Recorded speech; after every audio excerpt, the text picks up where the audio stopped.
Hello again. We talked in the first part about what Jesus meant to each of us.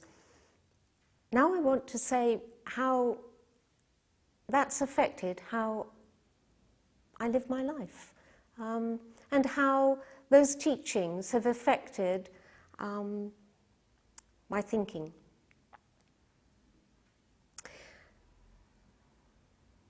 What I find really challenging about Jesus' teachings is his focus on the intent behind the actions.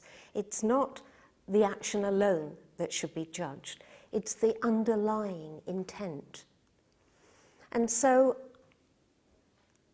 I am challenged to say, in all that I am attracted to, interested in, what is the intention here?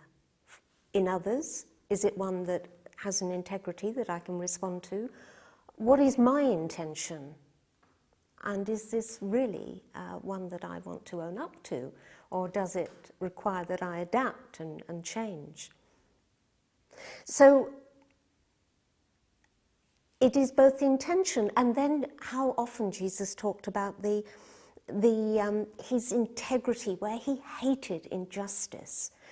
And that sense of this is not right, it cannot be, is what I can identify with.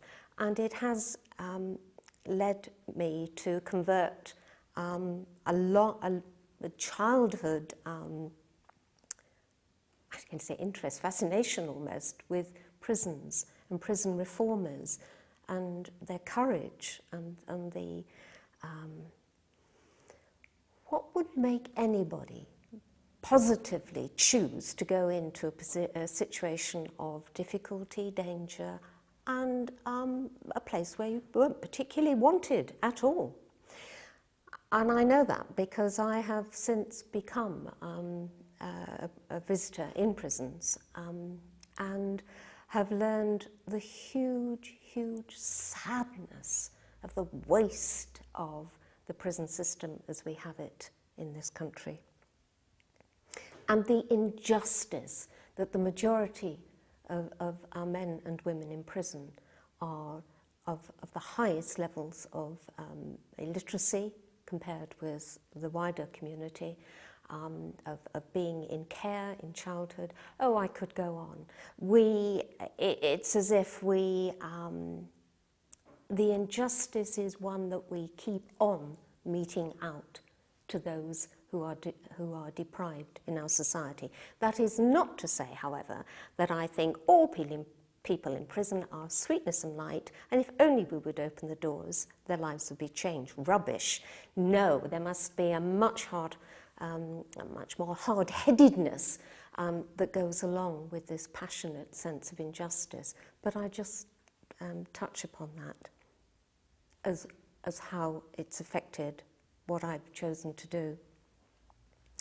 The other thing I find Jesus' teachings, and actually more the way he lived his life, is that, and this is because when you have children, particularly adolescent children, where they want now, and it's like that's it, learning about consequences, learning that you do this, there is an outcome, and it's thus, is so important. And didn't Jesus do that? He knew it. He knew everything he did was setting himself up in opposition to the religious and political leaders of the time. He knew what the outcomes would be. And there was this huge sense of courage, of not being able to do any other. But I'm reminded that in what I choose to do, I have to know the outcomes, or be prepared for the outcomes. But it's Jesus' relationships with other people that have been the inspiration for much of the way that I have encountered people and been responded to. And it is it's not, how can I put it?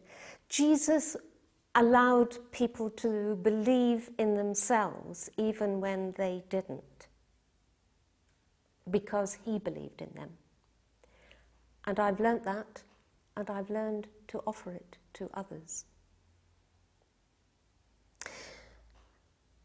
One thing I know that is not part of that relationship with God, with Jesus, with other people, is guilt. There is no place in this life for guilt which drags you down.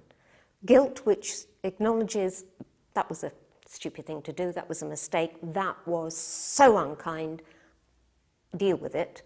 Yes, but that sort of negative, repressed. What he said, you see, he said, we can be open to possibilities of being transformed, of being recreated, of being made whole. And I know that as a Quaker, it's been my experience that I can access those times and that offer of being recreated, made whole, within myself and in my relations with other people and with the whole of creation around.